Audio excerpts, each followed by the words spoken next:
Alors bonjour chers élèves, donc ravi de vous retrouver dans cette science relative mathématiques, deuxième année baccalauréat, option sciences expérimentales. Donc avec vous, professeur Ahmed Boulmel de l'Académie régionale de Lyon. Donc dans cette leçon, comme vous voyez dans le titre, on va voir la leçon que vous avez déjà vue dans votre programme scolaire cette année, c'est les nombres complexes et on va jeter un coup d'œil sur les équations différentielles.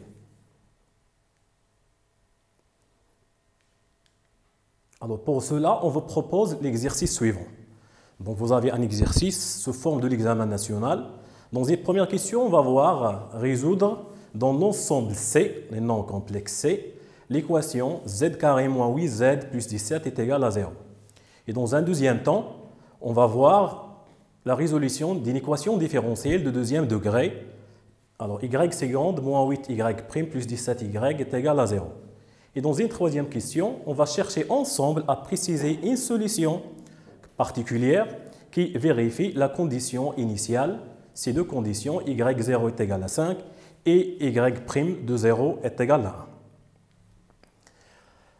Puis, dans une deuxième partie, on va voir la suite de l'exercice. Dans le plan complexe qui est rapporté à un repère orthonormal direct O1, O2, on va considérer les points suivants. Donc, vous avez un point A d'affixe 4 plus i et le point B d'affixe 8 plus 3i.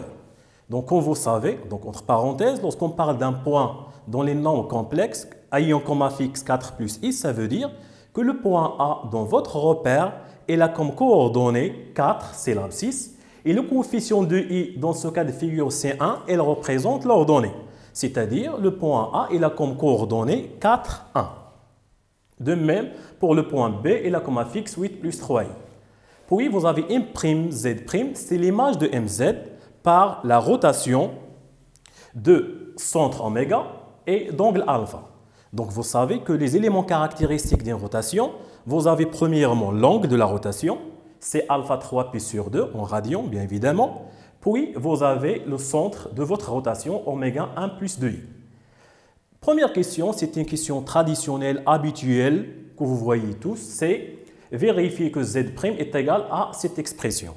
Ou bien, vous pouvez avoir la question, donner l'écriture complexe de la rotation, ou bien essayer d'écrire Z' en fonction de Z. Puis, dans une deuxième question, ensemble, on va essayer de prouver que l'affixe de C, l'image de A par la rotation, est petit c moins i. Et l'avant-dernière question, on va déduire la nature du triangle. Bien sûr, ici, on va mettre l'accent sur la distinction entre prouver et déduire. Donc, lorsqu'on parle de déduire, c'est-à-dire on va essayer de déduire notre résultat en se basant sur la question précédente. Et dans une dernière question, on va essayer de vérifier cette égalité que vous voyez. B moins C est égal à 2 facteurs de 1 moins C.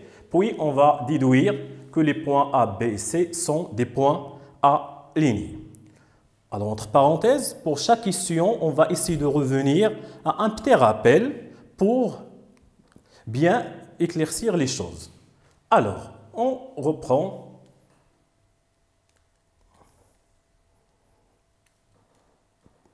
Donc, on reprend notre exercice. Donc, voilà, la première question, nous avons à résoudre l'équation suivante. Donc, première question.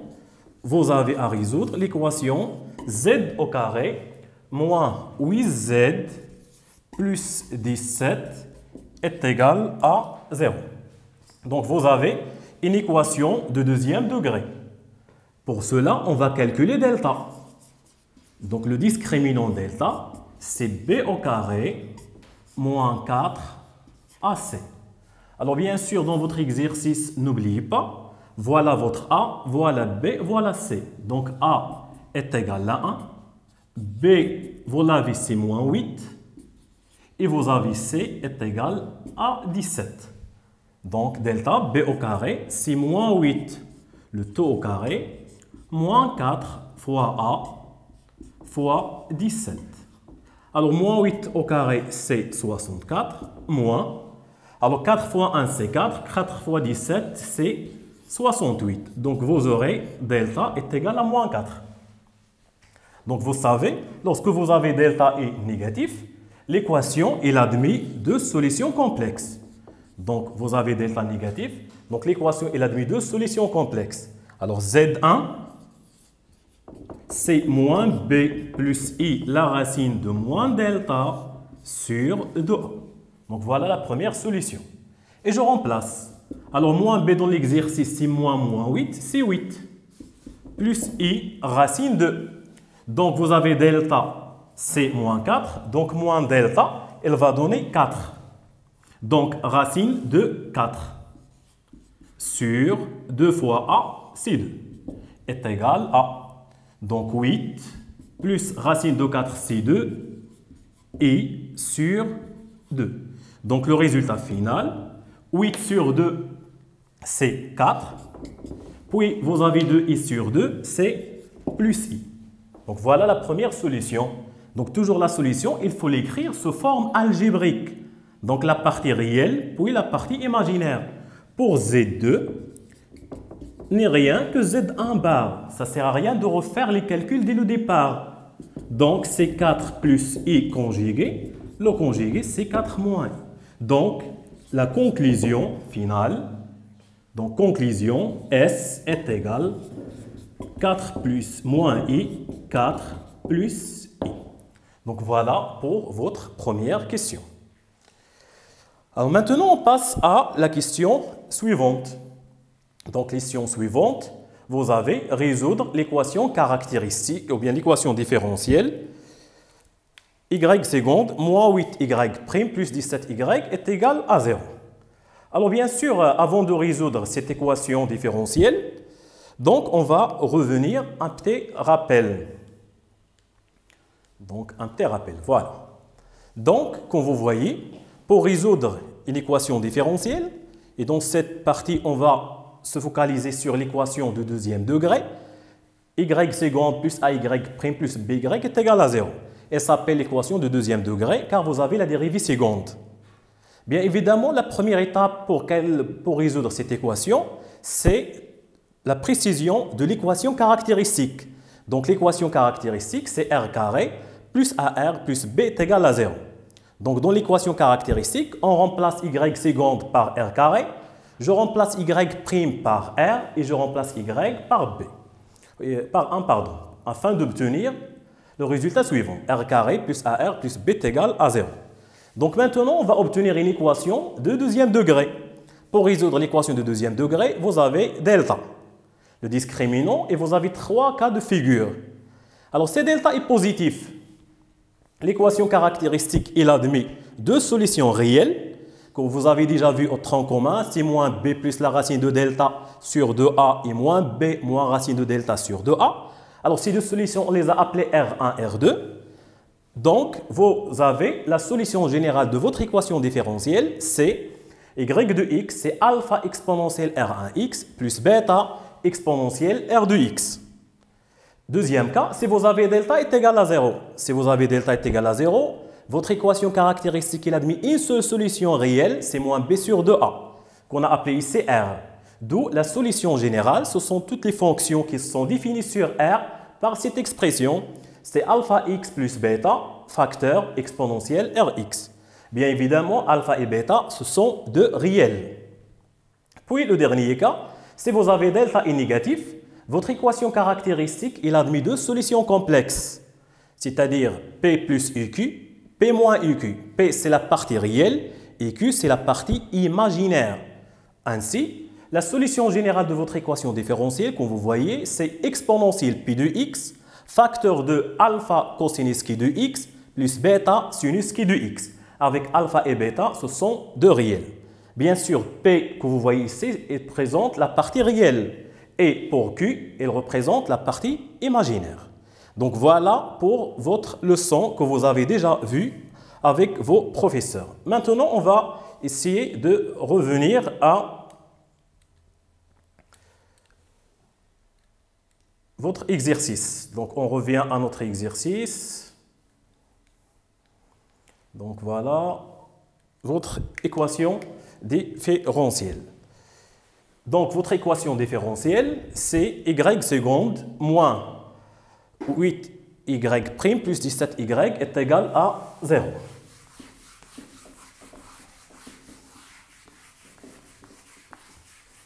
Bien.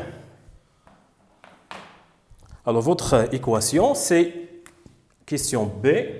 Donc, y seconde moins 8y' plus 17y est égal à 0. Alors, cette équation, on va l'appeler l'équation E. Donc, comme on avait déjà vu, vous avez la première étape, c'est l'équation caractéristique. Donc, l'équation caractéristique de votre équation différentielle est donc r au carré moins 8r plus 17 est égal à 0. Donc, voilà votre équation caractéristique. C'est la même équation qu'on a vue tout à l'heure. Vous rappelez qu'on a obtenu deux solutions. R1, si vous rappelez, on a obtenu 4 plus i. Et vous avez R2, 4 moins i. Donc, ce sont les solutions qu'on a déjà obtenues tout à l'heure. Donc, ça ne sert à rien de refaire les calculs. Donc, voilà la partie réelle, P. Et voilà la partie imaginaire, C1. Donc, une fois on a obtenu R1 et R2, on dit que la solution de l'équation différentielle E, donc cette équation, on va l'appeler par exemple E. Donc, la solution de l'équation E, ce sont toutes les fonctions. Donc, toutes les fonctions définies sur R par deux points. On a dit la solution, c'est y de x est égal exponentielle px. P, on a déjà dit, c'est la partie réelle. Donc, ici, la partie réelle, c'est 4. Donc, c'est exponentielle 4x. Facteur de alpha cosinus qui de x. Alors, qui de x, c'est la partie imaginaire. La partie imaginaire, c'est 1. Donc, on va prendre un x, ça devient x. Plus bêta sinus également qui de x. Donc, qui de x, c'est 1. Avec, bien sûr, alpha et bêta appartient à r au carré. Donc, voilà votre solution générale de l'équation différentielle. Maintenant, on va passer à la deuxième question. On va vous demander, comme vous voyez, de préciser la solution particulière qui vérifie les deux conditions initiales. Y0 est égal à 5, y' de 0 est égal à 1. Alors, bien sûr, avant de voir cette solution, il faut jeter un coup d'œil sur la notion de la dérivée. Donc, vous avez y', c'est-à-dire la dérivée de votre solution. Pour cela, on aura besoin de la dérivée d'un produit, la dérivée de l'exponentielle, la dérivée trigonométrique, c'est-à-dire la dérivée de cos et la dérivée de sinus. Pour cela, on va effectuer un petit rappel. Donc, un premier rappel, c'est exponentielle AX. Quelle est sa dérivée? Donc, exponentielle AX, c'est AX dérivée, c'est-à-dire A, exponentielle AX. Donc, faites attention, si vous avez juste exponentielle x, sa dérivée, c'est exponentielle de x. Et si vous avez exponentielle ax, c'est a exponentielle ax. Puis également, on aura besoin de la dérivée d'une fonction fois une fonction. Vous avez un produit.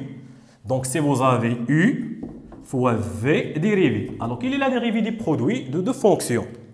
C'est i' v plus l'inverse. U fois V'. Donc, faites attention lorsque vous faites la dérivée d'un produit. Puis, également, vous aurez besoin de la dérivée de cos et la dérivée de sinus. Pour se rappeler de la dérivée de cos et de sinus, vous pouvez faire votre cercle trigonométrique. Vous avez ici sinus, cosinus, puis vous avez moins sinus, puis ici vous avez moins cosinus. Donc, si vous cherchez la dérivée, voilà le sens de la dérivée. C'est le sens négatif. Donc, la dérivée de sinus, c'est cos.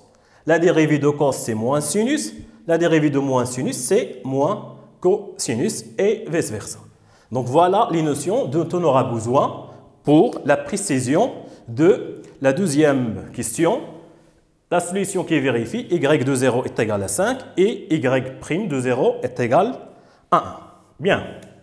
Alors, on reprend.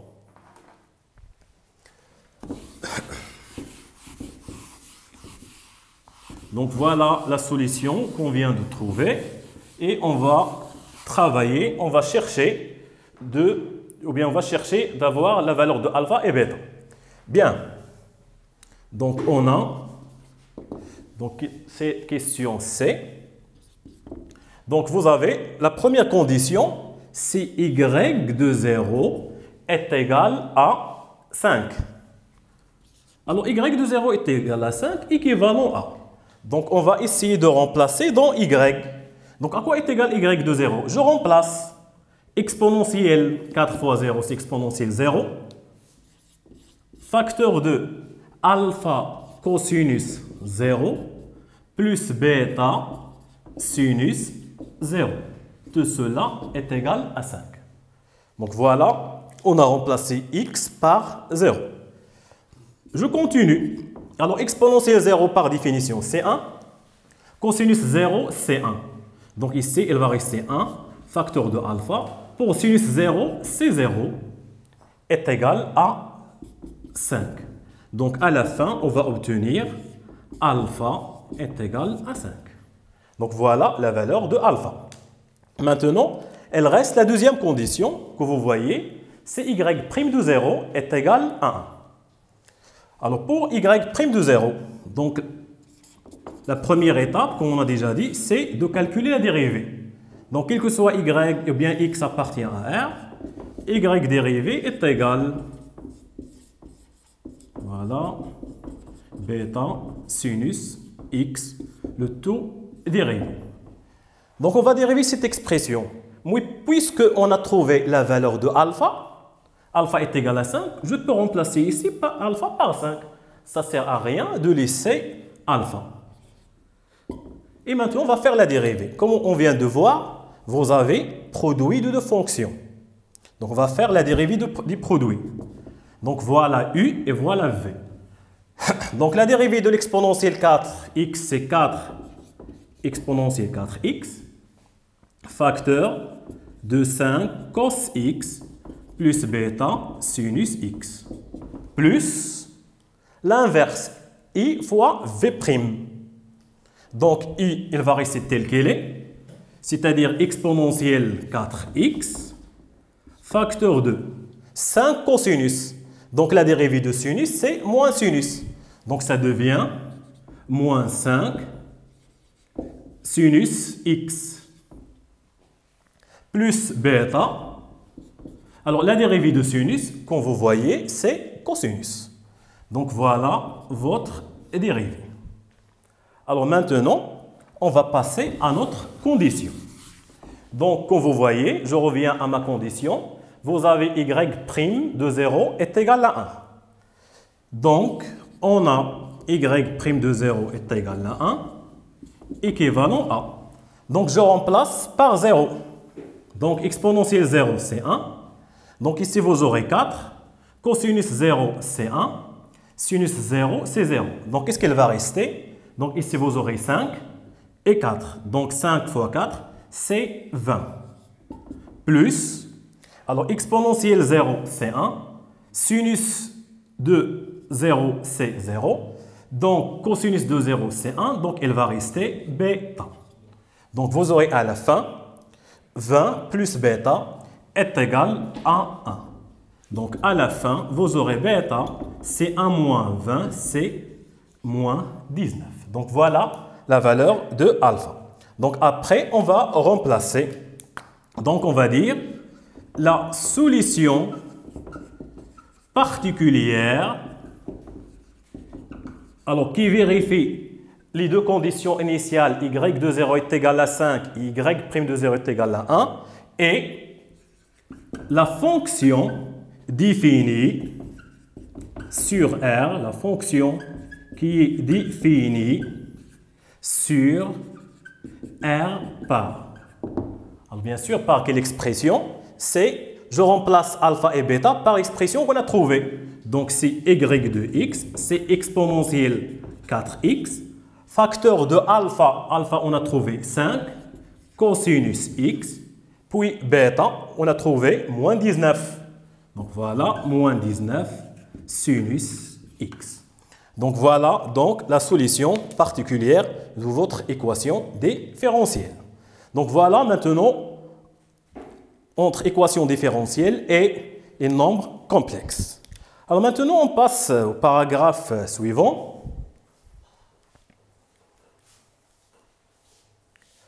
Donc maintenant, dans le plan complexe, vous avez les points suivants.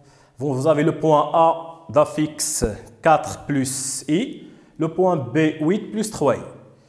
Première question, vérifiez que Z' est égal moins IZ moins 1 plus 3I.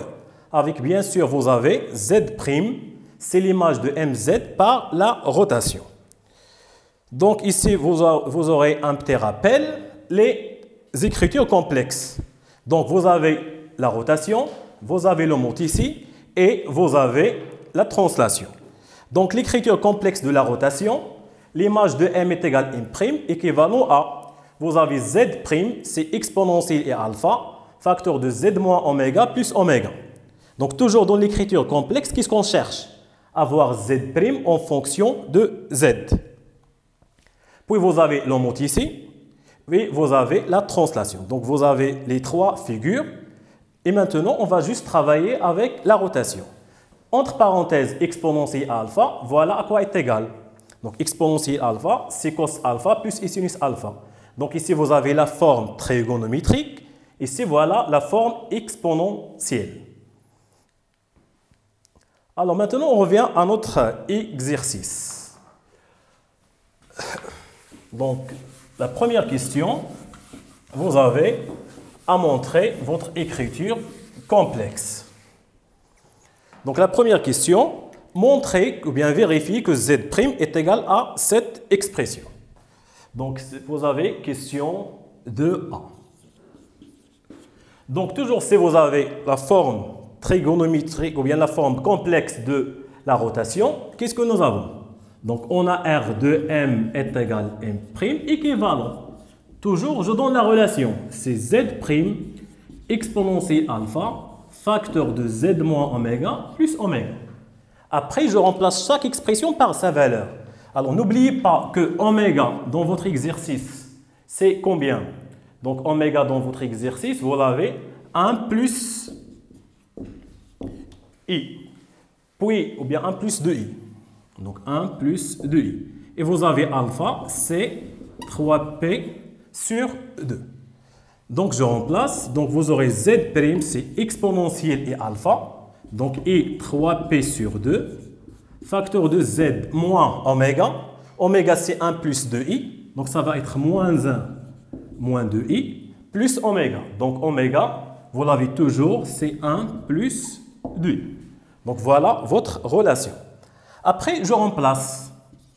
Alors, on a exponentielle et 3pi sur 2, par définition, est égal cosinus 3pi sur 2 plus i sinus 3p sur 2. Alors, cosinus 3pi sur 2 n'est rien que cosinus moins p sur 2. Donc, l'abscisse curviligne principale de 3pi sur 2 n'est rien que moins p sur 2 plus i sinus moins p sur 2. Cosinus moins p sur 2, c'est 0. Sinus moins p sur 2, c'est moins 1. Donc, à la fin, on obtient moins i. Donc, on va revenir à votre expression de départ, Z'. Donc, Z', elle sera égale. Ce exponentiel est 3pi sur 2, je le remplace par moins i. Facteur de Z moins 1 moins 2i. Plus 1 plus 2i. Maintenant, il suffit de calculer cette expression. Alors, je développe. Moins i fois z, c'est moins iz. Moins i fois moins 1, c'est plus i. Moins i fois moins 2i, c'est plus 2i au carré, c'est-à-dire moins 2. Plus 1, plus 2i. Donc, à la fin, qu'est-ce qu'on va obtenir? C'est moins iz. Alors, moins 2 plus 1, c'est moins 1. Et plus 2i, c'est plus 3i. Et c'est votre expression que vous cherchez. Donc voilà Z' en fonction de Z. Alors la deuxième question. Donc à travers cette expression de la rotation, on va vous demander de préciser l'affixe de C, c'est l'image de A par la rotation. Donc, question B, on cherche l'image de A. Donc, pour chercher l'image de A, alors la première étape, je pose la relation. Donc, on a Z'. Qu'est-ce qu'on a trouvé? 6 moins IZ moins 1 plus 3I. Donc, l'image de A, il suffit de remplacer Z par A. Or, vous avez A, d'après vos données, c'est 4 plus I. Donc, on obtient moins I facteur de 4 plus I. Donc, l'image de A, il suffit de remplacer Z par A. Moins 1 plus 3i. Donc, à la fin, on obtient moins i fois moins 4, c'est moins 4i. Moins i fois i, c'est moins i au carré. I au carré, c'est moins 1, donc ça donne plus 1. Moins 1 plus 3i. Donc, 1 moins 1, 0, on obtient moins i. Et le résultat qu'on cherche, vous cherchez c est égal à moins i. Donc, conclusion, on va dire l'image de A, R de A, est égale à C par la rotation de centre oméga. Puis, l'avant-dernière question, on passe à la déduction suivante. Déduire la nature du triangle oméga AC. Bien sûr, on va se baser sur le résultat qu'on vient de voir. Donc, on revient au résultat précédent, dans la déduction. Donc, dans votre déduction, on va revenir à ce résultat. Alors, l'image de A, donc R de A, est égale à combien? À C par rotation de centre oméga. Alors, cette définition vous donne les deux résultats suivants. C'est que oméga A est égal à oméga C. Donc, la définition de la rotation. Donc, vous avez un triangle isocèle. Puis, vous avez l'angle oméga A, oméga C est égal à 3π sur 2. La mesure principale de 3π sur 2, comme on vient de voir, c'est moins π sur 2 de π. Donc, le résultat, oméga A, oméga C, c'est un triangle rectangle. L'angle oméga A, oméga C moins π sur 2. Donc, conclusion, le triangle oméga AC est un triangle qui est rectangle et isocèle en oméga. Donc, voilà pour cette déduction. Puis, la dernière question qui reste. Donc, la dernière question C, vérifions cette égalité. Donc, on va essayer de vérifier cette égalité. Donc, on va vérifier l'égalité suivante. On va chercher à prouver ou bien à vérifier que B moins C est égal à 2 facteur de 1 moins C. Bien. Pour montrer cette inégalité, il y a plusieurs façons de faire. Donc, on peut calculer B moins C. Donc, B moins C par définition, c'est 8 plus 3i, c'est B. Puis, C, vous avez moins i. Donc, c'est moins i.